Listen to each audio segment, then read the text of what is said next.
Одондөр суугт автаа морил би бол хөтлөгч Инхбат. Адар энерги нэвтрүүлгийн шинэ дугаарыг хүрэхээр хөтлөгч Цэнгэл Баяр бэлэн болсон байна. Өнөөдрийн дугаарыг төр зохис бүү яар нөлөөллийн аянаа зарлж байгаа Улаанбаатар төмөр зам болон Итгэл даах Герман чанар Хитех компани ивент итгэж байна. Нэвтрүүлэг та бүхэнд YouTube-ийн Одондөр суугаар болон NTV телевизээр мөн 83.3 107 хосталгооны Одондөр хаваар хүрч байна. Өдрийн Цэнгэл. Өдрийн мэнд. За киноныхоо хөтлөгчтэй хамт орж ирснийх энэ жил нөгөө Алтан бөмбөрцгийн шилдэг киногоор тодорсон. За тэгээд Оскарын 8 номинацид нэр дэвшсэн кино. Ямар кино вэ? Тэ энэ жил яг Шекспиртэй холбоотой нэг л кино нээлттэй хэлээ. Энэ бол Хамнет гэдэг кино байна. За яг Шекспир гэхээсээ илүү түүний ихнэр хүүхдүүд түүний амьдралтын цаана ямар харамсалтай ч юм уу тийм үйл явдлууд болж исэн тэр талаар өгөөсөн үнэхээр мундаг кино болсон байна. Тэгээ найруулагч нь бас их сонин хүнж байх. Маш олон жанр төрөлд кино хийх чадвартай ийм Аз гаралтай бүсгүй байна. Chloe Zhao гэдэг нэртэй. Тэр өмнө нь Nomadland гэдэг нэртэй бас ийм драм төрлийн кино найруулжсэн бол дараа нь Eternals гэдэг нэртэй Marvel-ийн супер баатартай тийм тулаанд кино хүртэл найруулж ирсэн. Тэгээд одоо Hamnet-аар эргэж ирж байгаа нэхэр энэ найруулагчийг би бүр тийм бүх зүйлийг хийж чаддаг тийм супер эмгэгтэй шиг санаад байгаа юм. Яг киноны тал дээр. Ирээдүйд бас ямар кино хийх технологи тэрийг бас тэсэн ядан хүлээж байгаа. Ийм хүний үнэхээр гоё кино болсон. За тэгэхээр яг энэ кинотой холбоотой Алтан бөмбөрцөгт одоо шилдэг киногоор тодорсон Оскарын 8 номинацаар нэр дэвшсэн энэ Hamnet гэж кино. Найруулагчаар нь түрүү хэлсэнчлэн нөгөө Chloe Zhao гэдэг эмэгтэй ажилласан, продюсераар нь Spielberg нар ажилласан ийм бүтээл. За тэгэхээр бидний бүр хизээний танил бидний маш сайн мэддэг одоо энэ жүжигийн зохиолчийн агуу Шекспир гэж эрхмийн талаар бид ярих юм. Тэгэхээр өнөөдөр бол 462 жилийн ойн тохиож байгаа буюу өнөөдөр төрсөн өдөр юм байгаа юм. Тэгээд өнөөдөр Шекспирийнхаа тухай ярина. Тэгэхээр яг энэ хүний тухай баримт амьдарч ийсэн төрсөн дээр нь хүртэл маргаан өсдөг. Тэгэхээр бид одоо байж болох хамгийн одоо найдвартай их сурвалж ясна гэд хүрэх юм. Энэ төрсөн өдөр нэг тодорхой байна уу те? 4 сарын 23, 4 сарын 26 гэж эргэлзээд идэв. Тийм баха. Сайн уу? Бүх юм эргэлзээтэй. За мэдээж одоо Шекспирийн бичсэн маш олон тооны жүжиг тэгээд сонет шүлгүүд бараг бүх хэл дээр орчуулагдчихсэн. За хэвлэгдсэн тоогоор бол бүр Библийн дараа ордог. Библи бол тасралтгүй хэвлэгддэг. Дэлхийд дээр тэгэхэд одоо Библийн дараа орж идэг. За бичснээсээ хойш олон зууны дараа ч гэсэн тоглогдсоор байгаа бүтээлүүд бол мэдээж Шекспирийн бүтээлүүд. За сургуулиудад одоо заавал унших зохиолын жагсаалтыг мэдээж одоо Шекспирийн зохиолууд одоо тэргүүлж толгойлж идэг. За бидний мэдхээр хамгийн сайн мэдхээр Ромео Жюльеттийг бид мэдчихээн те. Энэ мэтэр маш олон таргээд тийм эмгэнэлт драмын жүжигүүдийг бичсэн мундаг зохиолч байгаа. За дэлхийд дээр 4 цаг тутамд нэг жүжиг заавал тоглогддог. Тэр нь болохоор Шекспирийн Макбет гэж жүжиг одоо 4 цаг тутамд тоглогддог. Тийм үү? Тийм. Одоо хэд хоногийн дараа ч гэсэн Макбет бас тоглогдох гээд шүү дээ Монголд. Тэгэхээр энэ мэтэр энэ хүний алдарсан бол бүр гавья дундаршгүй юм. Тэгээ 462 жилийн дараа ч гэсэн энэ хүнගේ алдар нэр нь дуурьсаар уран бүтээлүүд нь одоо ингээд бидний хүртэл болсоор л байна. За сонгодог жүжигийн талаар би хэлмээр санагдаж байгаа юм. Надтай жаахан ойр учраас сонгодог гэдэг үгийг бид нэр яагаад ашигладаг вэ? Яагаад сонгодог гэж нэрлэдэг байгаа юм бэ гэвэл миний ойлгож байгаа тэнд ийм нөгөө гадны биш одоо хүний дотоод сэтгэлийн тэр зөрчилдөөн хүн байгаа газарт одоо альч 100-д яригдаж болох тийм нөгөө амин чухал мөн чанарууд дандаа сонгодог жүжигт сонгодог зохиолуудад яригддаг учраас хизээч одоо хуучирдаггүй. Тэнд шунал, тэнд хайр, тэнд атаах орсол, хар юу гэдгийг бүх зүйл сонгодог жүжигүүдийн дандаа мөн чанар гол санаа тий оршихуу, эс оршихуу гэдэг ч юм уу. Энэ байдлаар явдаг учраас хэдэн 100 жил өнгөрсөн ч гэсэн одоо уйддаггүй тоглогдсоор байдаг. Чи яг зөв хэллээ. Хүн байгаа цагт сонгодгууд бол үргэлж ам бөхтө оршно гэдэг. Сүүлд нэг Тимоти Шаламеныг маш буруу мэдээлэл хийгээд өөрийнх нь нэр хүнд ч гэсэн түүнийг дагаа нэлээд унлаа л.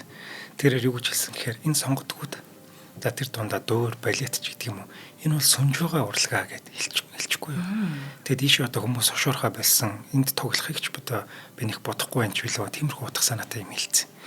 Тэрнээс хойш түүний одоо нэр хүнд жоохон унаад байгаа. Тэгэд яг чиний хэлсэн яг үнэн байхгүй. Хүн байгаа цагт хүний сэтгэл хөдлөл байгаа цагт энэ сонгодгууд хизээж хуучрахгүй юм. Ам бөхтөө оршсон хിവэрэ байх юм. Хүний сэтгэлийг хөдлөсөн хിവэрэ байх байхгүй. Чи хэрэг робот л болчихгүй бол энэ бүтээлүүд цаашид ч хэдэн зууны туршид биднийг одоо ингэж баясгасан хിവэрэ байх юм. Яг үнэ. Тэгээд өнөөдрийн дугаар надад маш бүр өөрт маань их хүндэтгэлтэй гоё санагдчихээн. Би урлагийн сургууль төгссөн. Тэгэхээр одоо бид нар Хамлетийг мэдчихээн, Отеллог мэдчихээн, Макбетийг мэдчихээн. За одоо нөө Лир Ванг мэдчихээн гэдэг юм одоо дандаа оюутан цагтаа уншиж ийсэн тэр гайхалтай шүлгэлсэн тэр гоё драмын жүжигийн зохиолуудаас л одоо бүх юмыг авч ийсэн учраас үнэхээр гайхалтай. За намтар Шекспир гэж ямар хүн байсан бэ? Хэний хүү байсан бэ гэдээ үзье те. За ерөөсөө эхлэхдээ л маргаан дагуулж байгаа юм. Одоо түүнийг 1564 оны 4-р сарын 23-нд юм 26-нд төрсөн гэж одоо төрсэн цаг хугацаанд маргаантай байдаг. За хэдийгээр 26-нд гэсэн хувилбарыг одоо зарим тохиолдолд ихэнх тохиолдолд хэрэглээд байдаг ч гэсэн 23-ыг бол албан ёсны төрсөн өдөр нөө гэж одоо сүүлийн үед үзсэн юм байна. За энэ бас маргаантай тухайн үед ч нөгөө маш их хүүхдийн эндэгдэл байсан. Төрснийхөө дараа өнгөрчдөг тийм тохиолдлууд элбэг байсан учраас хүүхдийг төрснөөс хойш 3 хоносныхан дараа одоо баптизм хүртээдэг ч юм уу байсан болохоор 23-нд төрчөөд 26-нд одоо сахилаа хүртсэн байна. Тийм байж магадгүй гэдэг ийм 3 хоногийн зөрөө гардаг. За эсвэл одоо Шекспирт бол бүр маш хайртай. Одоо дэмжигчд нь маш хайртай учраас энэ 23-ны өдөр өөрөө гигийн одоо Георгиусын төрсөн өдөр байдаг учраас энэ өдрийг тохиолдуулаад бас Шекспирийг 23-нд гэж ингэж бас холбож хэлж иж болох юм аа гэж таамаглаж идэг. За ямар ч байсан энэ өдөр одоо Английн баруун Мэдлийн засгийн Warwickshire мужийн Stratford upon Avon гэж хотноо Уильям Шекспир 8 хүүхэдтэй айлын 3 дахь хүүхэд нь болж мэндэлсэн. За гэхдээ түрүүнд урдсанчлан нөгөө хүүхдийн эндэгдэл маш их байсан учраас дээрх одоо 2 хүүхэд нь бас эндээд за доор нь бас нэг дүүн эндээд ингээд 5 хүүхэдтэй айлын хамгийн том нь болсон байгаа Шекспир. За ингээд ууган хүү болж байгаа. За энэ Шекспир гэдэг нэр нь хүртэл одоо нэг юм Шекспир буюу нэг юм жад сэгсрэгч, жадаар сүрийг үзүүлэгч гэж орчуулагддаг. Тухайн үедээ хүүхдүүдтэй элбэг өгдөг байсан юм нэр юм шүү. За эцэг нь бол Джон гэж хүн байсан. За Стратфордын ойролцоох юм фермерийн хүү байсан. 1551 онд хотод нүүж ирээд за эднийх бол нэг тийм бас язгууртан гаралтай нэлээд бас байр суурьтай айл байсан. За Шекспирийн аав нь өөрөө бас ээжтэй суухаас өмнө нэг эмэгтэйтэй суугаад бас гэр бүлийн харилцаанд дуусгар болж исэн. За тэр эмэгтэй нь бол юм удмаараа бээлийн уралдаг. Тэднийх шиг юм гоё бээлийн уралдаг айл байхгүй. За тэгээ тэндээсээ бол тэр бээлийн уралгыг сурсан болов аав нь. Сүүлд бол одоо Шекспирийн аав Джон бол одоо нутаг усандаа гэдэг шиг байхгүй тийм сайхан бээлийн уралдаг хүн байсан юм билээ. За тэгээ сүүлд нь Джон эртний бас юм язгуурт удамтай. За хожим нь бол нэлээд ядуурчсан. Ардины гэр бүлээс гаралтай Мэри гэдэг энэ эмэгтэйтэй буюу Шекспирийн ээжтэй гэрэлсэн байгаа. Тэгээ тухайн үедээ тэр нэг юм арсан бэлээ, цайвар өнгийн арсан бэлээ юм дандаа дээд зиндааны хүмүүс өмсдөг бэлийг уралдаг байснараа бас тэндээ маш нэр хүндтэй. За захиргаанд ч гэсэн одоо албан тушаал хашдаг юм жоохон дээгүүр зиндааны хүмүүс болсон байгаа юм. Одоо хотын захиргаан чухал алба хашдаг ийм хүмүүс байсан байгаа. За тэгээ Шекспирийн боловсрал бас энэ яг судалгаан дээр бол тодорхой биш байт юм билээ. Яг одоо 10 жилийн боловсрал эзэмшсэн эсэх нь мэдэгдэхгүй. Гэхдээ аавынх нь гарал үүслээс харахад бол энэ үед чинь одоо Стратфорд хотын сургуулийн архив хадгалагдаагүй болохоор мэдэгдэхгүй байгаа ч гэсэн аав нь бол 1560-аад оны сүүлээр хотын зөвлөлд өндөр албан тушаалтай байсан учраас тэр хүмүүс нь өөрсдөө тэр сургуульд хүүхдүүдэд явуулах эрхтэй байсан болохоор тэр боломжийг бол мэдээж алдаагүй. За энэ үеэр нь бодоод үзэхэд бол ууган хүүхдээ одоо амжилттай тий мэдлэг боловсралтай болгох нь одоо амжилтын түлхүүр гэж энэ хүн мэдэхгүй байх учиргүй учраас боловсрал эзэмшиж байсан гэдэг таамаг нь илүү одоо бодтой болов уу гэж боддог. За тэгээ сэргэн мандалд хүмүүнлэгийн яг энэ үед Англид одоо сургууль аль хэдийн стандартчлагдсан байсан. За тэгээ эртний грек ромыг судалж үнэт зүйлсийн дахин одоо нээснээр сэргэн мандалтын гэдэг болсон үедээ хамаарч байна. Тэгэхээр латин грек хэлний боловсрол энэ үедээ бол бүр юун түрүүнд тавигддаг байсан. Тэгээд энэ гимназид сурж байгаа 8-аас 15 насны хүүхдүүдэд латин хэл дээр голчлон боловсрал олгодог. За ахлах ангиудад бол латин хэлээр чөлөөт ярихыг дэмжих зорилгоор англиар ярихыг бүр хордог байсан. За тэгэхээр бидний одоо маш үнэтэй олж авах боловсролыг 10 жилийн хүүхдүүд энэ үед авдаг байсан гэж байгаа юм.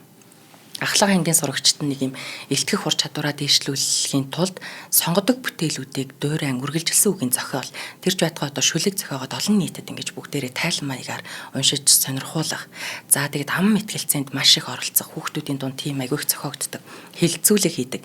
За хилцүүлгийн сэдвийг ихэвчлэн дандаа сонгодог зохиолуудаас иш татаж тэр зохиолыг унш, энэ зохиолыг унш гэж ингэж сонгодог руу агиох чиглүүлдэг байсан. За ахлах ангийн сурагчид сурагчдын тавьсан сургуулийн жүжгүүд ч айгүй их байдаг байсан. Тэгэхээр Тэгэхээр энэ үедээ ахлах ангийн хүүхдүүдэд баймгүй бас маш гүн гүнзгий урлагийн боловсролыг олж авдаг байсан байна гэж дүгнэж байгаа юм.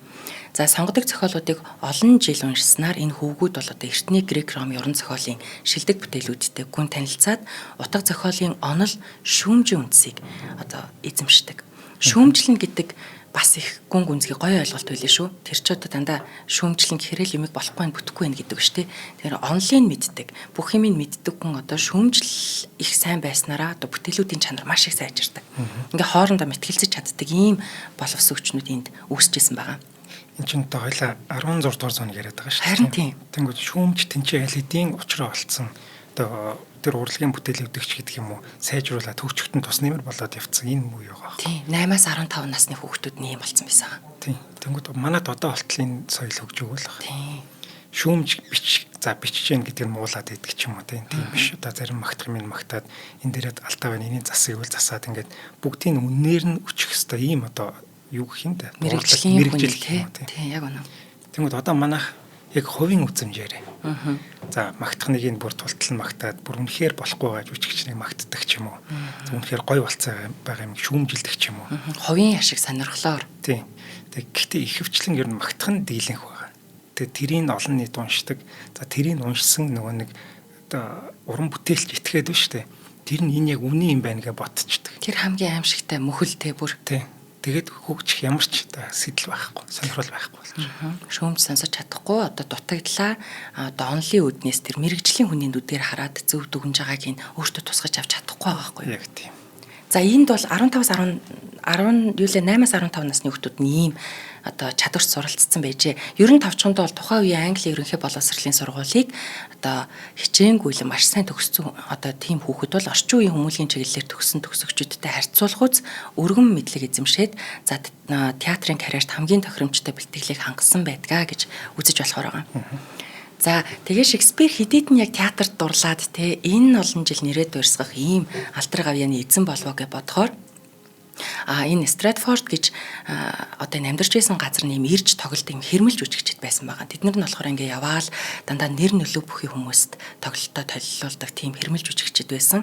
За ам дамжсан яриагаар бол аав нь дандаа Шекспирийг дагуулсан тэнд одоо жүжиг үзээд явж идэг байсан гэж байгаа. Тэгэхээр тэндээс одоо хараад дурлах те өөрөө бас тэр гүн гүнзгий судалж байгаа хүүхд ч одоо үн цэнийг олж харах байдал нь үүссэн болов уу?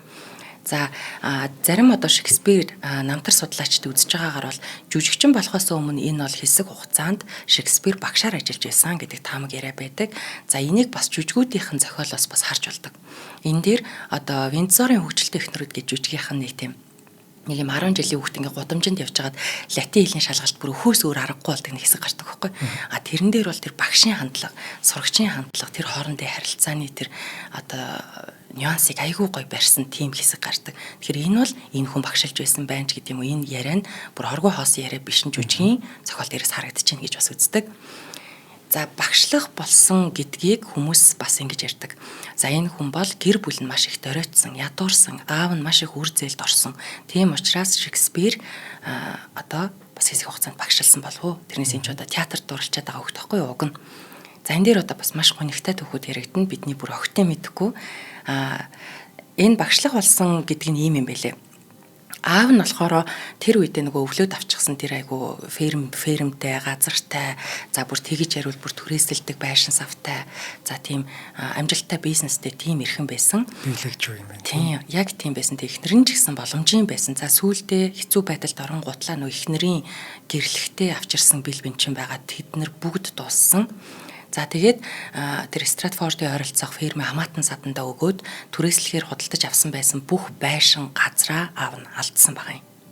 За тэгээ маш их бэлэн мөнгө хэрэгтэй байсан учраас тухай бүр нэлийн сүүлд олдсон баримтаар эд хөрөнгөө маш хурдан хугацаанд албан ёсны яриа хэлэлцээгүйгээр одоо хүнийг мөнгө хэрэг болохоор тэдэд өгчээ гэдэг чинь яг тэгж зарсан учраас бодит үннээс нь маш доогуур үнээр зарж исэн харагддаг. Тэгэхээр энэ бол тухайн нөхцөлд аав нь өөрөө санхүүгийн хэцүү байдалд орсон байсан харагдаад байгаа байхгүй юу? За энэ ядуурлын тухай маш олон домог юм шигч тийм яриа байдаг л да. Тэгсэн чинь хэдхэн жилийн өмнө одоо Глин Пари гэж одоо Британий үндэсний архивд ажиллаж байсан хүн одоо Шекспир эцгийн тухай дурдсан 21 шинэ баримт олсон. За энэ нь болохоор бүр сүүлийн 100 жил Шекспирийн намтарт хийсэн бүр хамгийн чухал нээлтүүдийн нэг болж хувирж байгаа. За энэ баримтууд дээр юу гэсэн байсан гэхээр дандаа нэг шүүхэн шийдвэр, цагдаагаас ирсэн. За баривчлах тушаал. Одоо энэ үр зээлээ барагдуулахгүй бол 20 ноо барина гэсэн ийм 21 баримт олдсон. За эднээс одоо нэг л баримтынх нь үнийн дүнг хараад үзэх юм бол энэ дээр өрийн нэхэмжлэлийн нэг баримт дээр 130 фунт стерлинг гэж нэхэмжилсэн байдаг. За энэ үедээ энэ аль хэр мөнгө байсан бэ гэж бодоод үзэхээр жүжигчин найруулагчаа хоёулангийн давхар хийж ажиллаад бүтэн жил ажиллахад 100 фунт стерлинг авах боломжтой. Тэгэхээр энэ бол хүний нэг жил 2 ажил давхар хийснээс давсан хэмжээний мөнгө зөвхөн нэг нэхэмжлэл дээр байна гэхээр энэ хүн бараг хүний одоо бараг те 20 гаруй жил ажиллах мөнгө л нэхэгдээд байна гэсэн үг болчихж байгаа. Тэгэхээр ямар хэцүү байдалд орсон энэ нэхэмжлэлүүдээс харагдаж байгаа. Тэгээ бүгдээрээ одоо дандаа цагдаагаас хаягдсан. За шүүгч одоо шүүхэд ирүүлэх эсвэл баривчлах бичгүүд байгаа. Маш товчхон бичигдсэн. Тэгвэл энэ бичгүүд дээрээс бас юу илэрсэн гэхээр аав нь юу хийсний улмаас энэ амьдралаа ингээд үгүй хийж байгаа вэ гэдгийг харагддаг. Ямар нэг 8 хийсэн. За тэгэд орлогоо одоо нуун дарагдуулсан. Тухайн үедээ Англид ийм хууль бус ноосны худалдаа эрхлээд за тэгээд энийгээ зохиомлоор одоо ноосныхоо худалдаж байгаа хүнийг маш ихээр бууруулад тэгээд их хэмжээний бараа хажуугаар нь зарж байсан нотлогдсон байдаг. Ингэснээрээ засаг захиргаанаас аавд нь одоо дааж давшгүй их торгуул ногдуулсан. За энэ өрийн дарамтнаас болоод маш муухай үр дүн гарсан нь хүүн одоо хүчээр гэрэлсэн болов уу? Шекспир одоо аавынхаа өрөөс болоод гэрэлсэн болов уу гэж бас таамаг байдаг. За энэ их санаа. Шекспир өөрөө 18 настайдаа гэрэлсэн байхгүй. Энд чинь 1582 оны 11-р сарын 27-нд аавынх нь одоо гэр бүлийн найзууд болох Ричард Хэтвей гэж хүний охин Ан Хэтвейтэй гэрэлсэн байдаг. За гэрлэх үедээ энэ эмэгтэй бол 8 насаар ихч эмэгтэй байсан. За яагаад энэ хүнтэй заавал гэрэлсэн болоо гэж бодохоор аав Джон Шекспир өмнө нь одоо энэ Ричард Хэтвей гэж хүнийг 2 удаа маш их хэмжээний өрнөөс нь гаргаж за тэгээ бүр өөрөө одоо батлан даах бичиг үлдчихсэн бас үлдсэн байдаг. Тэгэхээр одоо өөрөө хэцүү байдалд оронгуутлаа тэр хэцүү байдалд ороход чинь би чамайг аварч ирсэн учраас одоо чи одоо миний хүүтэй охиноо гэрлүүлж намайг бас энэ хэцүү байдлаас гаргах ч гэдэг юм уу ийм байдлаар хандсан байж магадгүй гэж үздэг. За тэр үед одоо эхнэр болох гэж байгаа эмэгтэй Ан Хэтвей 26 настай. За тэгээд Уильям Шекспир болохоор өөрөө 18 настай буюу ингээд 8 насны зөрүүтэй гэрлэлт болж байгаа юм. За энэ наснаас нь аваад үзсэн ч тэр за тухайн үеийн нөхцөл байдлын тооцоод үзсэн ч тэр гэрлэх үед эхнэр болох гэж байгаа эмэгтэй 3 сартай жирэмсэн байсан байдаг. За яг энэ үед бол эмэгтэй хүн одоо эрд очихоос өмнө жирэмслэн гэдэг бол ерөөсөө дахиад хүнтэй суух боломжгүй одоо байж боломгүй тийм байсан. Тэгэхээр одоо би чамайг өрнөөс чинь гаргая одоо миний энэ охин бол хүнтэй суух боломжгүй болтлоо чи хүүтэйгээ гэрлүүлч гэдэг юм уу. Ийм яриа хэлцээ энд үүссэн болов гэсэн таамаг байдаг. Энэ одоо энэ 16 дугаар зуун шүү дээ. Тэгэхээр энэ бол байж болно. Яг тийм юм байна гэж надад бас бодогдсон. Хоёул аман сурчлагаагаа хэлээд. За өнөөдрийн дугаарыг итгэл таах герман чанар Хетих ивент итгэж байгаа. За Хетих бол тавилгын тоноглолын одоо ийм үйлдвэр. Тэгээд түүнийг оруулж ирж байгаа одоо манай Hitman гэдэг компани аж байгаа тийм. За Hitman-ийнхан маань нэг ийм шин айгу гоё тийм шургуулга танилцуулж байгаа юм байна. За ухаалаг шургуулга гэж байгаа байхгүй юу? Энэ ингэдэг. Ер нь хүн ингэдэг юм байна. Тавилга аваад одоо тавилга сонгохдоо яг тэр хин можантайгаа ч юм уу те можан гэдэг баха тавилга хийдэг хүний чинь. Тэ одоо тэгнэ. Одоо ухсраад игээд байгаа хүний нөө. Тий одоо можан л гэнэ те. За можантайгаа ярилцаж тохирол нөө можан юу гэж хэлнэ үү? Тэрнийхээ үгээр за тхий яг зөвшөөрчдөг юм байна. За яг сүүлийн үед хүмүүс ингээд өөртөө зураг мөр гаргаад можантайгаа ярилцаад ч юм уу ингээд хийдэг болсон баг. Гэхдээ можан нэг юм үнэн санал өгчдөг гэнэ. За би энийг чи бүгдийг нийлүүлээд 20 сая хийчих. Ингээд тэнгууд манай яг тэгжилээ. Тэнгууд нөө нэг захиалагч итгээд маань өө за тэгээ 20 сая болж гэнэ гэд хэлчихэж байгаа байхгүй. За тэнгууд можан тэн дээр мэдээж их хашиг гаргахын тулд аль болох хямдхан тийм доо барилгын материал гэдэг юм уу те тоноглолуудыг ашиглана шүү дээ. За тэгвэл тихгүйгээр тих юм бол одоо нөгөө нэг тэр чинь байнгал нэг жил болгоно сольж малдаг тэр асуудал дахиад гарна гэсэн үг байхгүй. За тихгүйгээр Hitman-ийнхан маань өөрсдөө ингэж уриалаад байгаа. Манай тэр хүрээ дээрээ тих юм бол манай ингээд тавилгууд манай юунууд тоноглолуудыг оролцуулаад бид нар та нарт юм гой санал тавья. Гой жишээнүүд үзүүлээ.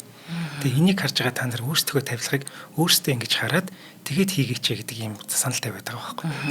Энэ бол яг үнэн юм. би ямар тавилга хүсэж байгаагаа одоо сайн мэдэхгүй шүү дээ. Дизайнертайгаа яриад за ийм болчлоо гэж хийчдэг. Тэгэхгүй хитмэн дээр очих юм бол энэ чинь гоё юм байна. Би энийг ашиглаад ингэж хийх юм бол манай тавилга ийм гоё болох юм байна. Ийм ухаалаг болох юм байна. Тэгээд дээрээс нь чанартай болох юм гэдгийг өөртөө мэдх юм бэл. За тэнгууд эдний одоо энэ санал болгоод байгаа энэ шургуулга нь шүү дээ. Янз бүрийн ич хиттэй ийм шургуулга байна. За мэдээж эднийхэн маань тоноглолтын санал болгож байгаа шүү дээ, тийм. Тоноглол гэдэг нь нугас тэгээ шүүгээний нөгөө даацын тэр яваад байгаа зам мэдрийг хэлээд байгаа юм билээ шүү.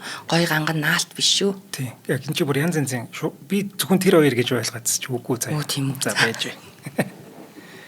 За хараа ингээд халбах сэрэгээ төрөл төрлөөр нь салгаж зэгцлэх ухаалаг юм одоо хуваалтуудтай. За тэр хуваалтуудын санал болгож байгаа. Энэ зураг нь одоо манай найруулагч үзүүлж байгаа баг. За энэ бүр үнэхээр гоё. Тэгээд хажуудлаар нь ийм нууц шуулгатай гэж. Дотроос нэг нууц шургуулга гарч ирдэг заяа. За тэгээд дээрэс нь ингээд тэр шургуулга чинь ийм эмх зэгцтэй болохоор тийм хуваалтуудыг бас санал болгох. Тэр хуваалтуудыг мэдээж ингээд өгч штэ. За тэгвэл одоо тэр шургуулгын ангуулган гот чинь ингээл бөө юм 70 задгаа байж идэг штэ. Тихгүй. Яг тэр таарсан юмд нь одоо тэр савнуудаа хийдэг ч юм уу. За түнг савнуудын хажууд ингээд тагийг хийх хэсэгтэй ч гэдэг юм уу те. Маш гоё эмх зэгцтэй бүр гоё болгочтой юм бэл. Тэгээд энэ чинь дээрээс нь чанартай байхгүй. тийм байна. Энэ сав суулгуудыг хүртэл айгүй гоё байршуулж болохоор байна. Яг тийм.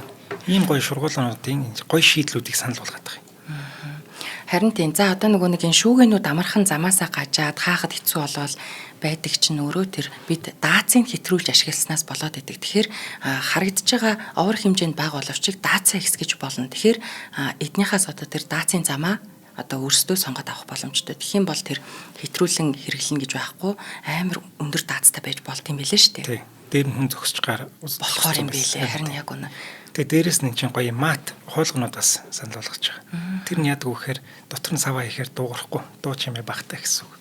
Тачгийн түчгнээд байхгүй л гэсэн үг шүү дээ. Тийм байх. Төрөний халбаа сэрээний юу харагч байна. За ер нь манайхан бас эдний нөгөө шоурум дээр нь очиод үзчихээрээ би бол үзсэн. Одоо нөгөө кофе эсвэл одоо виски, вайн юу гэдгийг нэг тим хэсгүүдийн нугаснуудыг бас маш гоёор шийдэж болт юм лээ. Гараад ирэн те. Хүүхдүүдэд харуулахгүйгээ л буцаад оруулчихна. Тэгэхээр айгүй гоё шийдлүүд лээ. Тэгэд энэ тавилга гэдэг чинь хэдэн жилийн юм шүү дээ.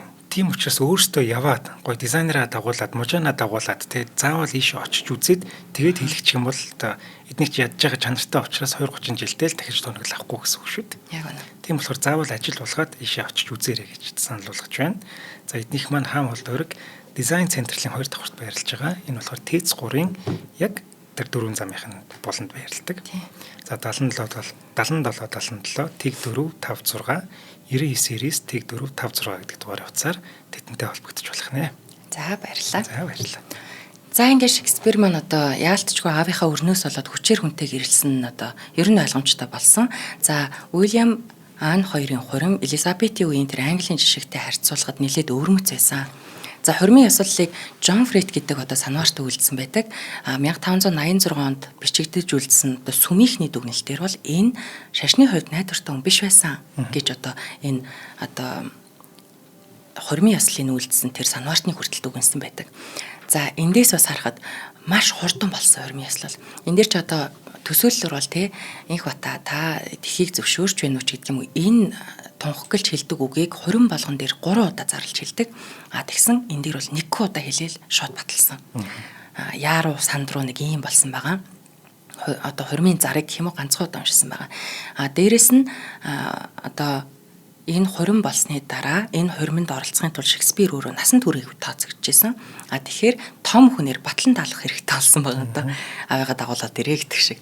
Тэгвэл Шекспирийг батлан даасан хүн нь болохоор гэрэлж байгаа талын буюу эхнэрийнхэн талын хамаатны 2 хүн одоо энэ Фалк Сэндлс, Джон Ричардсон гэж 2 хүн 40 фунтын батлан даалт хийжсэн. Одоо нэг хүний хагас жилийн цалингаар Шекспирт батлан даалт эхнэрийнхэн талаас хийсэн гэхээр энэ бол ерөөсөө хайр сэтгэлээрээ хийсэн хурим биш байх юм байна. Биш юм байна гэдэг дүгнэлтэд төрж байгаа. За гэрэлтийн тухай эдгээр баримтаас өөрөөр бол одоо энэ эхнэрийнхэн тухай бүр юун дээр ч дурсагддаг. Одоо сүүлд Шекспир нас барахтаа өв хөрөнгө уламжлуулахтаа хүртэл эхнэрийнх нь нэр одоо тэр үед хүмүүстэй хайрт эхнэр минь чамдаа би гэд ингээд өв залгамжилж байгаа үгнүүд нь нэг тийм жишгтэй байсан бол энэ дээр ерөөс ямар ч дотн хайрыг үг одоо үлдээг байдаг. Дээрээс нь эхнэртэй юу ч үлдээгээгүй байдаг. За гэрлэлт нь одоо тэр нэлийн одоо бие хаад оройтсон насны сүүлд бол одоо өв хөрөнгө аль хэдийн салгаад авцсан байсан ч гэж хүмүүс үздэг. За зарим нь бол үнэхээр хүүтэн хөндөй байсан учраас юу ч үл түүнийг ор үлдээсэн байдаг ш хамгийн амир нь. Хэвддэг орын нүг юу гэд ингээл болцсон байдаг. За тэгэхээр ингээд гэрлэлтийн хувьд юм. За энэ Шекспирийн эхнэр Ан Хэтэвэй гэж эмэгтэйг хүмүүс яагаад сонирхдаггүй гэхээр зөвхөн одоо Шекспирийн бичсэн тэр гайхалтай хайрын жүжигүүд, сонетууд тэрнээс болоод их нэртэйгээ байсан тэр сайхан харилцаа, янз бүрийн харилцаанаас ийм сайхан өгнүүд гардыг болов яадын бол эсвэл ийм эмгэнэлт амьдрал гараад ийнү гэдэг утгаар л их нэрийг судалдаг байснаас иш өөрөөр бол энэ эмэгтэйн тухай юу ч байдгүй юм байна. За тэгээд одоо харин ч бүр хүүхдүүдийн тухай бол одоо маш олон мэдээлэл байдаг. 1582 оны өвөл одоо гэрлэх үедээ тээж байсан эхнэрийнхэн тээж байсан тэр хүүхэд бол охин хүүхэд байсан дараа жил нь төрсөн Сюзанна гэж нэр авч усан баталгаа хүртсэн.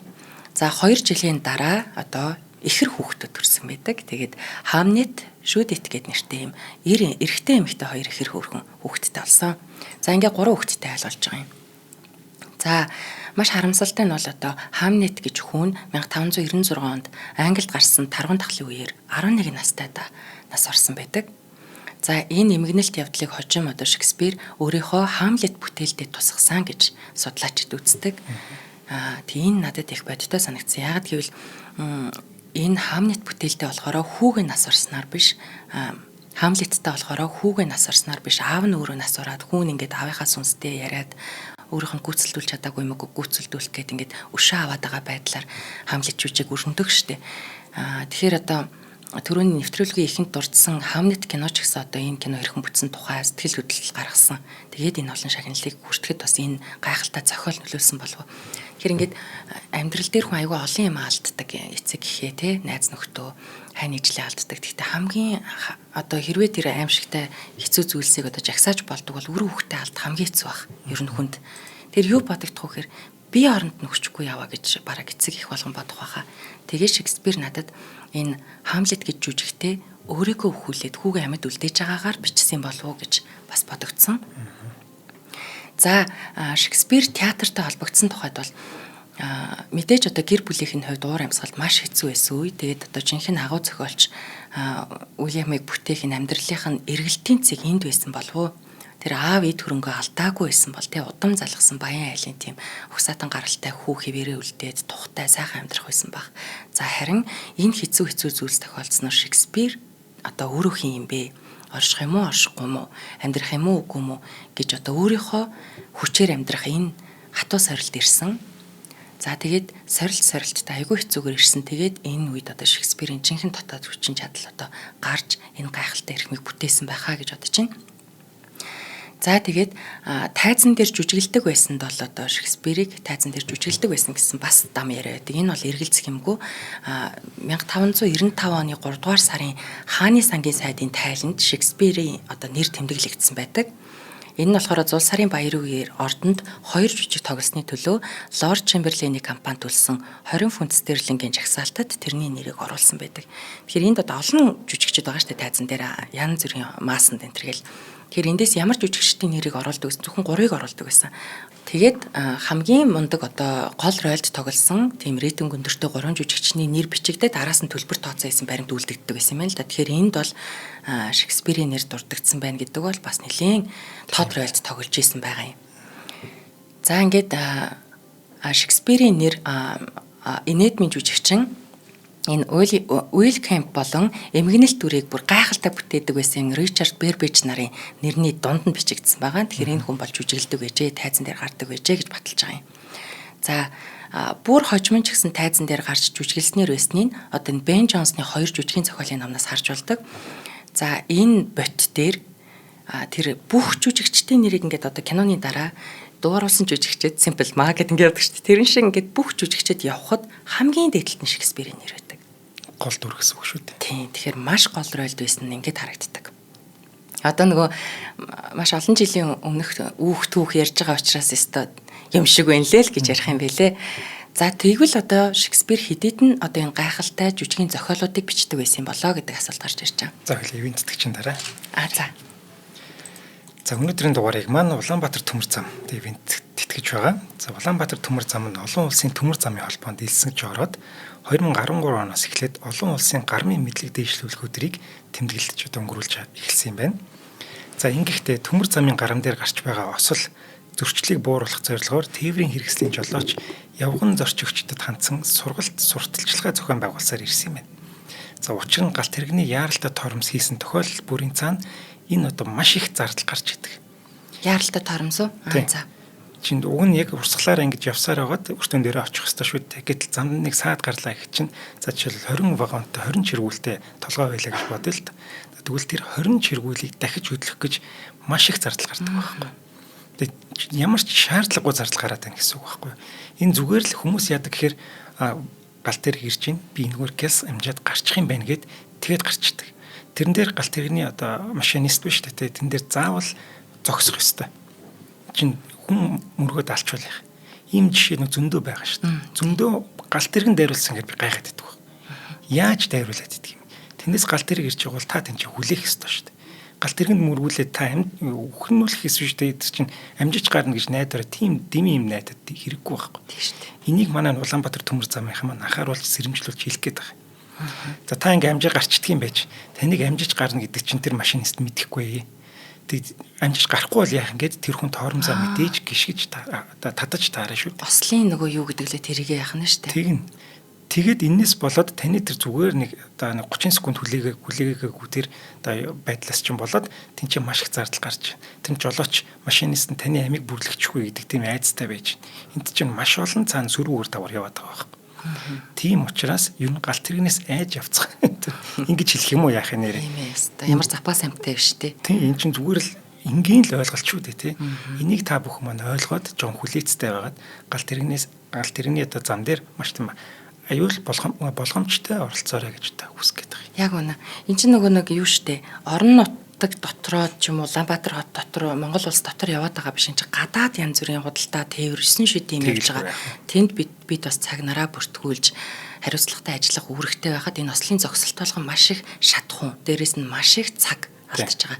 Энэ нөгөө бүр 2000 онд гээд ослын зогсолт хийсэн цагуудыг нийлүүлсэн чинь амар их цаг гарсан байл шүү дээ. Бүр баг 3-4 жил 61 цаг гэж байна. Тэгэхээр ингээл бодохоор бид ямар их хүнд төвгүүд чинь тий. Хүнд төвггүй. Амьд гарах нь ч одоо гардаг юм байж. Харин тий.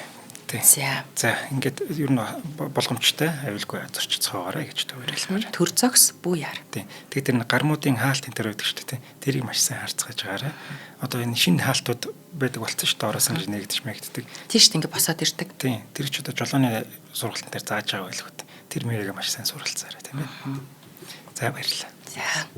За Шекспир хизээ жүжигээ биччихвэ. Энд ч одоо жүжиг тоглоод яваад иржтэй гэдэг ийм асуулт гарч ирж байна. За мэдээж одоо тайзан дээр тоглоогүй эсвэл одоо бэлтгэл хийгээгүй үедээ жүжигээ бичдэг байсан байж таарна. За тэгсэн тухайн үеийн жүжигчдод яаж ажилладаг гэсэн мэхээр одоо драмын театрын жүжиг жишээлбэл нэг 2 сарын бэлтгэлийн үр дүнд нэг жүжиг босдог, нэг жүжиг бүрддэг, баг бүрэлдэхүүн ивэ олдог. Үг цагааширч текстээ цээжил суулгадаг ийм ажиллагаа явагддаг. За энэ үед болохоор тухайн үеийн театрт ажиллаж байгаа бүх хүмүүс театрын одоо тэр маркетингэд хамтдаа зүтгэх үүрэгтэй байсан байгаа. Бүтцэн тийм байсан. Тэгэхээр айгүй сонио өглөөхнөө шин дүр аваад ажилласаар хагаад оройн тайзан дээр гарах тохиолдлууд маш их өдөр болгон 14 цагийн үед тоглолттой. Ийм ачаалттай ажилладаг байсан баа.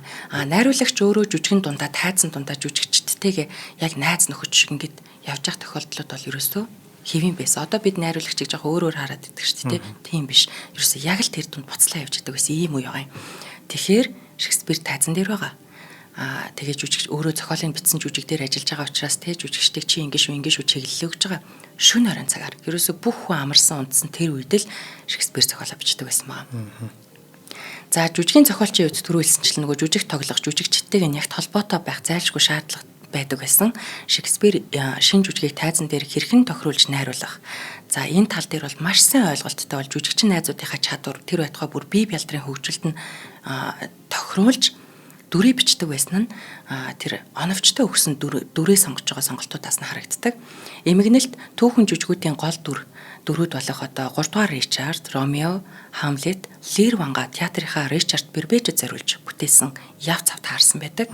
За энэ Фальстафийн дүрд Уилл Кемпт одоо бас юм хошин комеди жүжиг гэдэг энэ жүжигийн дүрийг энэ үйл кампт өгөхөд бас л төгс төгссөн байх жишээтэй. Тэгэхээр одоо тэр найруулагч өөрөө ямар сайн дунд нь орж ажилладаг байсан энэ оновчтой дүр сонголтуудаас нь харагддаг. За Шекспирийн бүтээлүүдээс одоо бидэнд үлдсэн бол 38 жүжигийн зохиол, 154 сонет буюу 14 мөрчүүлэг, 4 найраглал, 3 оршуулгын чулууны бичээс аль биесээр одоо байна. За гэтэл одоо зарим судлаачид бол Шекспир бичээгүй эсвэл одоо хүнтэй хамтарч бичсэн ч гэдэг юм ийм шүүмжүүд бас маш их явдаг. За Шекспирийн үеийнхэн харин одоо зохиолчийг ойр байсан, дамаа таньдаг байсан, тэр хүнтэй нөхөрлж исэн, хамтран ажиллаж исэн хүмүүсийн хувьд бол маш өндрөөр үнэлдэг байсан. Бас маш олон баримт бичгүүдээр харагддаг. Шекспирийг амьд байхад нь болон нэх урт наслаагүй бүр нас орсныхын дараах 10 жилд хүртэл тэрний одоо 21 жүжигийг хэвлүүлээд тэгээ энэ жүжиг нь бүр дахин хэвлэгдсээр байсан. Юм амьд зохиолчийн жүжиг цаашаа хэвлэгдэжсэн. Тэгээ нийтдээ 107 хэвлэл одоо өнөө хүртэл Шекспирийн нэрээр хадгалагдсан байдаг. Тэдгээр нь бүгдээрээ зохиолчийн одоо нэр устай аль бие усны юм байдаг. Тэгээ 1598 оноос эхлээд Шекспирийн бие даасан жүжигүүдийг одоо түүний эргэн тойрны хүмүүс нь одоо нэрээр нь зарж эхэлсэн байдаг. 1623 онд буюу Шекспирийг нас орсноос хойш 7 жилийн дараа найз нөхөд болон энэ одоо ажиллаж байсан театрын Бөмбөрцөг гэх театр байсан. Энэ театрт хамт ажиллаж байсан жүжигчид нь Мастер Шекспирийн нийтмийн жүжигүүд, түүхэн ондаралал, эмгэнэлт жүжигүүд нэртэй тансаг зэрэглэлийн номыг одоо хэвлүүлж бас найзынхаа дурсгалыг ингээд дахин сэргээсээр байсан. За мөн одоо Шекспирийн уран зохиолын бүтээлүүдийн талаарх голдуу одоо магтсан олон тооны шүүмжүүд хадгалагдсан үлдсэн. Одоо тэдгээрт нь Шекспирийг яруу найрагч, жүжигийн зохиолч гэж дурдсан байдаг. За энэ үед нэг маш боловсрал өндөртэй ийм одоо хүмүүс байсан учраас бие биенийхээ зохиолыг унших, шүүмжлэх, харилцан засалцах зэрэгээр хамтарч ажилладаг байсан ч одоо энэ тухайн бүтээлүүдээс нь харагддаг. Тэгтээ хамтарч бичээгүй нь бол Шекспирийн бүтээл гэдэг нь бас нотлогддог. Энэ дээр нэг ийм яриа гард юм билээ. Шекспир өөрөө асар их үгийн сантай байсан, англи хэлэнд одоо маш олон тооны шинэ үг оруулсан гэдэг ийм яриа их явдаг. За энийг бол сүүл Шекспир судлаач эрдэмтэн Холгер Сайм, за бас одоо Британий хэл шинжлэлийн мэрэгжилтэн Дэвид Кристал гэдэг эрдэмтэд бол үгүй ээ. Тийм олон үгийн сантай байгаагүй гэж үгүйсгэсэн байдаг. Энэ үеийн зохиолчдын Джон Вебстер, Бен Джонсон, Кристофер Марлоу, Жорж Пил, Роберт Грин гэдэг энэ зохиолчид харин тэгж ярил их үгийн сантай байсан гэж одоо сүүлд дэвшүүлсэн байлээ. Гэхдээ эндээс юу батлагдж байна вэ гэхээр Шекспир өөрөө бүр маш их зохиол бичсэн, тэр нь хэвлүүлсэн маш их хүнд хүрсэн учраас нэг масаараа тэр хүний хэвлүүлсэн бичсэн зохиолууд маш их байгаа учраас энэ одоо их үгийн сан оруулсан гэдэг ярианд ороод исэн байлээ. Тэгэхээр энэ нөгөө хэвлүүлээд байгаа найзууд нь дуурсгаад байгаа энэ байдал нь бол одоо маш сайн байсан. Би буруу санаагүй бол Шекспирийг англи хэлний бүх үгийг ашигласан гэдэг юм байлээ. Харин тийм ярианад айгүй хэд юм бэ? Тийм. Гэтэл ийм бас шинэ судалгаанууд гарч ирээд байна. Тийм, сүүлд одоо ингэж гарсан байсан. 30 мянган үгтэй гэдэг нь бүх үгийн хэлбэрийг тусад нь үг гэж тооцох юм бол гарч ирж байна. Шекспирийн нэг текст дэх өрмөц үгсийг дундаж тоо гаргах юм бол бусад зохиолчоос бол ялгархгүй гэж одоо энэ судлаачид гаргасан байдаг. Тэгэхээр эндээс нэг хэдий хэр хэмжээний уран бүтээл туйраад хэвлүүлээд байсан харагдаад байгаа байхгүй. Маш их бүтээлэл хэвлүүлээд байсан. За тэгээд ер нь одоо Шекспирийн зохиолуудыг уншиж яхад нэг юм байдаг байхгүй. За энэ хүн бол эмгэнэлт жүжигээрээ бол ингээд бүр төгс. За тэр Хамлет байна, тэгэл Отелло байна, тэгэл Лир Ван байна, Макбет байна. Энэ дээр ерөөсөө тэг хүний шунал. Тэгэл яаж шуналтай байгаа. Яаж одоо тэр Лир Ван дээр тэр аав 3 хүүхэдтэй те өөрөө өөхөх болоод 3 хүүхдийнхээ алинд нь хэд хөрөнгө үлдээх вэ гэд 3 хүүхдээ шалгадаг байхгүй. Тэг шалгасан чинь 2 охин нь аавыгаа өст үгийн сайхнаар хэлдэг. Нэг охин нь болохоор үлгэрт гардаг шиг яг үнээр нэлдэг байхгүй. Та тэр юм дээр тийм байх шударга биш вэ гэд хэлсэн чинь таалагдаагүй. Хүн нөгөө магтаалд бүр ингээ хит он буцсны шинж. Тэгээ тэр охин хөөчдөг байхгүй. Тэгээ нөгөө 2 охиндоо эд хөрөнгөө хувааж өгөөд нөгөө хоёр нь бүх эрх мэдлийг авангуутлаа аавыгаа өгчдөг байхгүй. Тэгээд өстой цасан юу шорон шурганд ч үлээ үзээд ингээд юм хаан байтхаа болоод явж хахад нөгөө хөөсөө охин нь маш их зэрэгтэй хамт ингэж буцаж нутагтаа ирж яваад автагаа таралтаад аавыгаа дамыг аваад тэгээд тулаанд аавынхаа өмнөөс өнгөрөөд Тэгээд маш их гэмшиж байгаа тэр хүний дэмий хоос үгэнд хуурдсан, үнэн мөн чанарыг ойлгоогүй, ястаа шүүмжлэлийг сонсч чадаагүй гэдэг байдлаар ингээд дандаа нэг юм хүний мөн чанарыг гаргасан жүжигийн зохиол Отеллод дээр тэр айхтар харын сэтгэл мэтгэл бүх юм гардаг. Тэгэхээр энэ нэг юм эмгэнэл жүжигийн зохиолууд бол бүр Шекспирийн бүр шинэ урсгал, маш их үйл хөдлөлтөй, маш их сэтгэлийн драмтай хийдэг энэ бичлэлт нь бол ерөөсөө театрын урлагт оруулсан хамгийн том хувь нэмэр нь. Тэгээ одоогоороо тэр нь явсаар л байна. Оргил сонгодог жүжигүүд байсаар л байгаа байхгүй юу? За ингээд яаж одоо хамгийн нэр хүндийн алдар тавцанд хүрсэн оргил үеийн дурсвал Уильям Шекспир өөрийн үеийн хамгийн алдартай нөлөө бүхий жүжигийн зохиолчдын нэг болсон. Одоо жүжигүүд нь ерөөсөө хааны ордонд ч олон нийтийн дунд ч алдартай. Тэгэл нөгөө ордонд авчирч тоглуулдаг тэр жүжигүүд дандаа Шекспирийн жүжигүүд байсан. За энэ бүтээлүүдэн дээр эндүрлийн тухай нийтэмжүүд жүжиг, Венецийн худалдаачин, Зуны шөнийн зүүд зэрэг энэ комеди жүжигүүд нь бол бүр ерөөсөө тэр үедээ маш алдартай байсан. За гэхдээ Шекспирийн жинхэнэ амжилт бол Ромео и Жюльеттаас эхэлсэн байна. За энэ эмгэнэл жүжигийг тавьснаар энэ хүн бол тултлаа нэр хүнд нь ингээ бүр тэр үедээ цойратсан. Авьяаслаг жүжигийн зохиолч гэдэг нэр алдрыг энд бол ингээд бүр тамгалуулж байгаамаа. Тэгээд Англид 1590-ад онд түүхэн жүжигийн шинэ урсгал бий болсон. Шекспир энэ урсгалыг амьдралынхаа сүүл үе хүртлээр дан энэ таргид эмгэнэлт жүжигээр ингэж дагнж бичсэн байдаг. За түрүүний дурдсан тэр Хамлет, Отелло, Лирван, Макбет зэрэг жүжигүүд бол энэ жүжигүүдийг толгойлно. За тэгээд жүжигүүддээ тийм нарийн төвхтэй үйл явдлын бүтцийг ашигласан. Дөрүүд нь маш гүн гүнзгий хурц мэдрэмжээр мартагдшгүй. За тэгээ Шекспир олон жүжиг бичгээс гадна театрын урлагийн хөгжилд энэ байдлаараа одоо шинжилтийг авчирсан. Одоо бид нэг юм шавар байшингийн тухай ч юм уу бичлэг хийж шавар байшинг мартахад бид дахиад шавар байшинг дурсах хэрэггүй байхгүй юу. Тэгэхээр дотоод сэтгэлийг хүндчих юм бол дурддагдаа л юм тий. Тэгэхээр одоо нэг юм түүхээ эргэж ухаад идэг зохиолч гэдгээрээ бас алдартай. Одоо бүр түүхийг мөлжсөн ч гэж ярьдаг. Тэр мундаг хаадуудын ялалт гавьяа тэр ард нь болж исэн тэр улс төрийн асуудал бүх зүйлийг бичсэн үнэн түүхээр нь. Тэгэхээр жүжигээрээ дамжуулаад бас түүхийг мөнхөлсөн ийм агуу зохиолч. 1596 онд нас урахаас өмнө хүн одоо эцэг нь энэ бас таамаг нэг санаа. Эцэг нь өөрөө тэр үр төлбөрөө төлсөөрөн байгаад нэг юм нэр алдраа буцаагаад авсан уу? Эсвэл Шекспир төлөлтсөөр байгаад нэг юм ард нь гарсан уу? Ямар ч байсан аав нь бол одоо язгууртны эрх амжилттай буцаагаад баталж чадсан. Уильям Шекспир язгууртны цол хэрэгмээ өвлөө авсан байдаг. Энэ үед маш цөөхөн хүмүүс одоо нөгөө бүр гаднаа ингэж туг мог намруулдаг. Тийм нөгөө одоо удмын ийм алт мөнгөн чимэглэлтэй тийм дүрс бүхий тийм юутай байсан биз дээ. Баа нартай. Тийм юу гэмтэй тэрийг одоо тий язгууртны эрх манайх бол нэг ийм язгууртны айл шүү гэсэн тийм тамга тэмдэг юмтай байсан юм байна бүр. Тэгээд эрх бүхий гэсэн тийм эртний Франц хэл дээрх урайтай гэр бүлийн сүлд тэмдэгтэй энийгээ захиалж хийлгсэн. Энэ нь одоо жирийн ард гаралтаагаас хүндтэй язгууртан гэр бүл болон хувирсан бэлэгдэл нь байсан.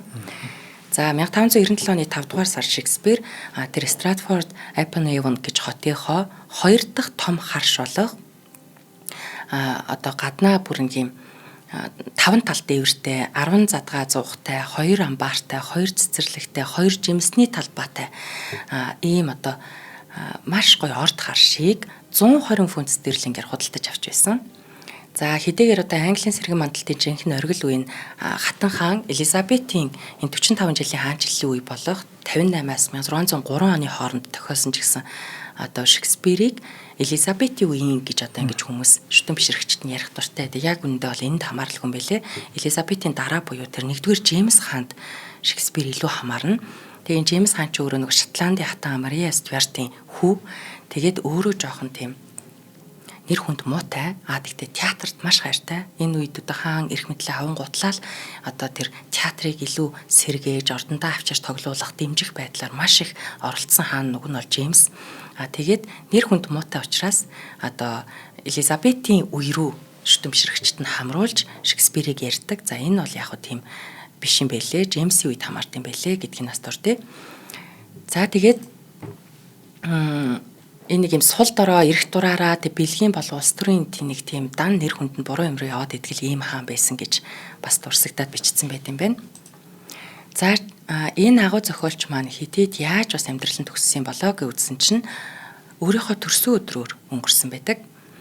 Яг одоо 4 сарын 23-нд 1616 оны 4 сарын 23-нд нас барсан. За бас өгсөн тухай таамгууд нь архинд халуурч өгсөн ч гэж ярьдаг. За эсвэл одоо сая сүүлийн үеийнхаар бол Германы эрдэмтэд энийг няцаагаад хорт хавдраар өвдсөн. Энэ хүн бол удаан хугацаанд хорт хавдраар шаналж исэн гэсэн байдаг. Тэгээд хэдий Шекспирийн одоо хүүн өнгөрөөд юм 2 охин нь үлдсэн. Боловч 2 охин нь хүүхэд төрүүлээгүй. За нэг нь төрүүлээд бол бас энд ч гисэн байсан. Тийм учраас энэ агуу эрхмийн үр удам бол үлдээгүй байдаг. За тэгээд анх нөгөө эхнэр нь 3 сартаа жирэмсэн байсан тухайд бас тэр бол хурим хийхээсээ өмнө одоо уулзж исэн. Тэр бол Шекспирийн хүүхдээ яагаад гэвэл энэ өв залгамжлуулах дээр хамгийн их хөрөнгийг тэр охиндоо үлдээсэн байдаг. За 2 охиндоо бүх хөрөнгөө хуваагаад их нэртэй бол харин юу ч үлдээгээгүй байдаг. За эсвэл өмнө нь өгсөн байж магадгүй гэдэг байдлаар таамгууд явдаг. За Шекспиртэй Монголын уншигчид яаж учирсан бэ гэхээр 1955 онд одоо Чойжлийн Чимэд гуайн Венецийн Мор Отела гэж жүжигээр нь бид анх танилцсан байдаг. Тэгээд цаашлаад 1964 онд одоо оюунган орчуулгаар Лир Ванг бид уншсан. 1975 онд одоо Перле гуай Хамлет Данийн хунтайз одоо Хуан тайз гэж бичдэг байсан биш үү? Хунтайз гэж бид ярьдаг. Хуан тайз жүжигийн зохиолыг орчуулад хэвлүүлсэн. За тухайн үед Шекспирийн сонет буюу энэ 14 мөрчүүлгүүдийн талаар ерөөсөө хүмүүс сайн түгээмэл мэддэггүй байсан. Тэгсэн ч одоо нэрт эрдэмтэн Гадам бугай өөрийнхөө орчуулгын эмхтгэл болох энэ хөглөгөр алтай бараа гэж энэ номдоо хүмүүсийн сэтгэлийг татдаг мөртлөө тэр болгон мэддэггүй маш олон бүтээлүүдийг энд эмхтгэж оруулахдаа Шекспирийн бас сонетуудыг оруулсан байдаг. Тэг өнөөдрийн энэ агуу дэлхийн сонгодог бүтээлийг бидэнд үлдээсэн энэ агуу Шекспирийн тухай өгүүлэхдээ бас 2 сонетыг бас оруулъя гэж бодсон. Тэгээ энэс өмнө энэ гайхалтай эрхмүүд орчуулж яхад монгол хэлний урын санд Шекспирээр дамжаад маш олон гоё сэтгэлийн үгнүүд бас шинээр бид мэддэг үгээс сэргээж авах ч юм уу орчуулгын гайхалтай юм тэр штэ. Одоо тэр хэлний урсгал монгол хэлний урсгал руу орж ирж байна те бид хайрыг олон төрлөөр хэлж сурж байна. Сэтгэл хөдлөлийг олон төрлөөр хэлж сурж байна. Тэр соёлыг нааш нь оруулж ирж байна гэдэг утгаараа Шекспирийн Монголд нөлөөлсөн юм маш их. Одоо үеийн Шекспирийн жүжигүүд Монголд тавигдчихснаас хамгийн их сэтгэхүйн нөлөө үзүүлсэн жүжигээр Хамлет байд юм билээ. Тэгэхээр Хамлет өөрөө улс төрийн утга агуулгатай учраас бүх цаг үед тохирдог гэж үздэг. Тэгээ нөх хүний дотор би одоо байх юм уу байхгүй юм уу гэдэг утгаснаа байнга явж байгаа учраас одоо Хамлетээс бол бид одоо хичнээн 100 мянган жилдээ л лавл уйдахгүй байх юм бэлээ. За би 2 сонетыг уншчих уу. Энд дээр нэг юм хэлэхэд дээр бид надад нэг төрсөн өдрөөр нэг хүн Шекспирийн ном биелэхгүй юу. Тэсэн шүлгүүдийг бичсэн юм байна. Ямар гоё. Тэгээд англиар байхгүй юу. Тэгээд үзсэн чинь нэг эртний хэллэгээр бичсэн. Би өөртөө юу ч ойлгоогүй. Яг тийм байгаа. Тэгэхээр энэ Гадам бугай болохоор бүр нэлээд хөрсөн дээр нь буулгасан байна гэж би харсан. Харин би одоо бүр маш баяртай байна л да таныг одоо шүлгийг уншиж өгье гэхэд. Одоо л ойлгоё гэдэг. Жаахан гүн утга байгаа. Гэхдээ маш гоё хөрсөн дээр нь буулгасан байлээ. За одоо ийм юм байна. Савсаг танхил занг чинь хэн буруу гэх юм бэ? Хиймэртөө залуу яваа гэж чинь гайхаж бишэрхээс яах вэ? Саар явдлаа гэвчиг сайхан өнгөөрөө булаад хилэнц нүглээ чи эд бах болгожээ. Хаан хүний бэлзгийн хуурамч шигтгийг харин эрднийн очор алмаз гэж эндүү тандгийн адил хавтаа эдэр насны чинь халттай гимтэй бүхнийг эргэн тойрны чинь улсууд эд гавья болгоно. Хурганы зөөлөн арсыг чон хэрвээ нөмөрвөл яасан олон хоньны ясыг хэмлэх болдоо. Хувьтай сайхан царай чамд заяасан болохоор ямар олон амьтны янагийн сэтгэлийг татах болдоо. Байцдаа гэвч би чамдаа дурлаж байна. Байдаг бие тушаагаад муу нэрнээс чинь хуваалцъя. Амар гоё утга. Ахад нэг санагдана. 1000 жилийн тээш хүрэл хөшөө. 100 жилийн бардам сүндэр цамхаг. Манай нүднээ цагийг чимсэн бүхнийг зуурамхай гараараа цаг хугацаа нураахыг үзлээ. Эргийн орны нутгийг тэнгисийн долгио. Алхам ямхаар эвдлэн илэн эзэлхэд их газар далайг тонон дээрэмдэж авраг их орлогоороо зарлага нөх юу. Ээлжлэх өдөр хоног эргэлдэн урсгууя. Эзэн агийн улс бутран мөхөхөд ойртно. Энэ бүхэн юу яриад байна вэ гэвэл ээлжээ ирэхэд баясгаланг минь аваад одно. Ийхүү өхөл чинь миний гонигт тавилан буюу ийм л хэврэг жаргалыг би эдэлнэн буюу ийм гоё гүн. Надад энэ бүр их гоё санагдсан. Ингээд хараа. Хурганы зөөлөн арсыг чон хэрвээ нүмердгийм бол яасан олон хоньны ясыг хэмлэх болтоо гэсэн байгаа байхгүй юу. Тэгэхээр нөгөө хурганы арс нүмерсэн чон гэдэг энэ гад амбгой манаас их гоё хөрсөн дээр нь буулгаад нөгөө тэр хэлний сайхан ид шидийг монгол хэлнийхээ огшимыг алдагдуулахгүйгээр ингэж буулгана гэдэг бас үнэхээр мундаг ажил шүү. Тэр нь ч домох шүү дээ. Бүр ямар ч коммент шаардлага байхгүй. За ингээд бидний хизээний танил гайхамшигтай Шекспир гэж хүний энэ амьдрал ийм байсан юм байна. Тэгэхэд ерөнхийдөө л нөгөө зовлон бэрхшээл нь дахиад нөгөө амьдралынх нь хамгийн гайхалтай хүч болсон тухай бас л яригдлаа тийм ээ. За баярлалаа Цангалаа. Баярлалаа. Шекспирийн мэдээл идэх тий сонсоол идэх. За ингэ мундаг ингэ зохиолч байдаг гэж мэдээл идэх. Гэхдээ яг амьдралынхын цаана юу болж ирсэн энэ талаар бол сонсоход үнэхээр сайхан байлаа. Баярлалаа. Баярлалаа. За өнөөдрийн дугаарыг маань төр зогс буяар нөлөөлөл аянаа зарласан Улаанбаатар төмөр зам болон итгэл даах герман чанар хит их ивент итгэлээ. Нэвтрүүлэг та бүхэнд YouTube-ийн од өндөр сугаар болон NTV телевизээр мөн 83.3 107 столгоны од манд радиогоор хүрсэн. За маш их баярлалаа Цангалаа.